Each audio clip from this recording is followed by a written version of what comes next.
ఓం నమః శివాయ. ఓం నమో నారాయణాయ. ఓం శ్రీ స్వర్ణాకర్షణ కాళభైరవాయ నమో నమః. ఓం శ్రీ నరదృష్టి నివారణ కాళభైరవాయ నమో నమః. నమస్తే అస్తు భగవన్ విశ్వేశ్వరాయ మహాదేవాయ త్రయంబకాయ త్రిపురాంతకాయ త్రికాగ్నికాలాయ కాలాగ్నిరుద్రాయ నీలకంఠాయ మృత్యుంజయాయ సర్వేశ్వరాయ సదాశివాయ శ్రీమన్మన్మహాదేవాయ నమో నమః. హరి ఓం.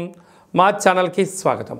చూస్తున్న వీక్షకులకు ప్రేక్షకులకు ప్రియ కాళభైరవ భగవద్బంధులకి స్వాగతం పలుకుతూ మమ్మల్ని ఎంతగానో ఆదరిస్తూ ఉండబడినటువంటి ప్రియ సోదరీమణులకు సనాతన ధర్మ సంరక్షకులకి అందరికీ కూడా మహాశివరాత్రి పండగ శుభాకాంక్షలు.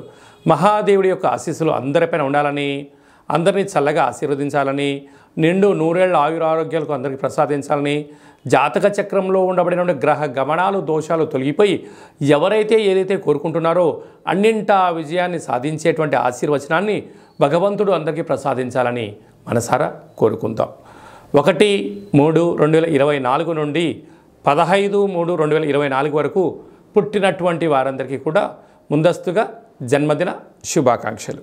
గతంలో వివాహం చేసుకున్న వారికి వివాహ వార్షికోత్సవ శుభాకాంక్షలు. ద్వాదశ రాశుల్లో గ్రహ గమనాల్ని ఒకసారి వీక్షింపచేద్దాం.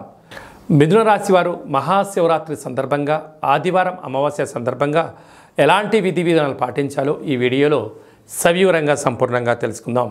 మిథున రాశిలో ఏ నక్షత్రాలు వస్తాయనగా మృగశిర నక్షత్రంలోని 3వ పాదం, 4వ పాదం, ఆరుద్ర నక్షత్రంలోని 4 పాదాలు, పునర్వసు నక్షత్రంలోని 1, 2, 3 పాదములు కలిపితే మిథున రాశి. చాలామందికి పుట్టినటువంటి కాల సమయంలో డేటా ఆఫ్ బర్త్లో ఉండనటువంటి కారణం చేత పేరు యొక్క మొదటి అక్షరాన్ని అనుసరిస్తూ ఆ రాశిని తెలుసుకునే ప్రయత్నం అవుతుంది. అవి ఏ అక్షరం ఒకసారి పరిశీలన చేద్దాం. కా, కి, కు, ఖం, అజ్ఞ, చ, కే, కో, హ అక్షరాల వారందరూ కూడా మిథున రాశి జాతకులే. మిథున రాశి యొక్క అధిపతి బుధుడు. వీరికి అర్ధాష్టమ కేతువు, అష్టమంలో కుజుడు మరియు శుక్ర సంచార స్థితి, భాగ్యంలో బుధాదిత్య రాజయోగం, రవి బుధ మరియు శని సంచార స్థితి, మీనరాశిలో రాహు సంచార స్థితి, మిథున రాశిలో గురు సంచార స్థితిలో ఉన్నప్పుడు స్వయం వృత్తులు, వ్యాపారాలు, సేవారంగ కార్యక్రమాల్లో అద్భుతమైనటువంటి ఆలోచన విధానం వలన, స్వయం నిర్ణయం, స్వయం పరిపాలన వలన మంచి యోగదాయకమైన రోజులు ఉన్నాయి. ఏదైనా ఒక పని చేసేటప్పుడు మీరు ఎంతో క్లుప్తంగా ఉంచే ప్రయత్నం చేయండి.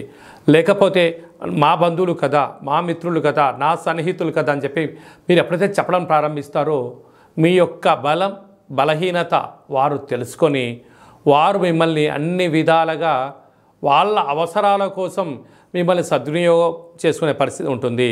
కనుక ఇలాంటి కాల సమయంలో మహాదేవుడికి నవరత్నాలతో కూడుకున్నటువంటి కెంపు, పగడం, ముత్యం, పచ్చలతో కూడుకున్నటువంటి నవరత్న జలాల చేత మహాదేవుడికి అభిషేకం చేయడం, పెసరపప్పును దేవుడికి నైవేద్యంగా ఏర్పాటు చేయడం, తదనంతరం బ్రాహ్మణుడికి కానీ గోమాతకు దానం చేయడం వల్ల బుద్ధి జ్ఞానం చేత మీకు నిండు నూరేళ్ళ ఆయురారోగ్యాలు మీ సొంతమవుతాయి.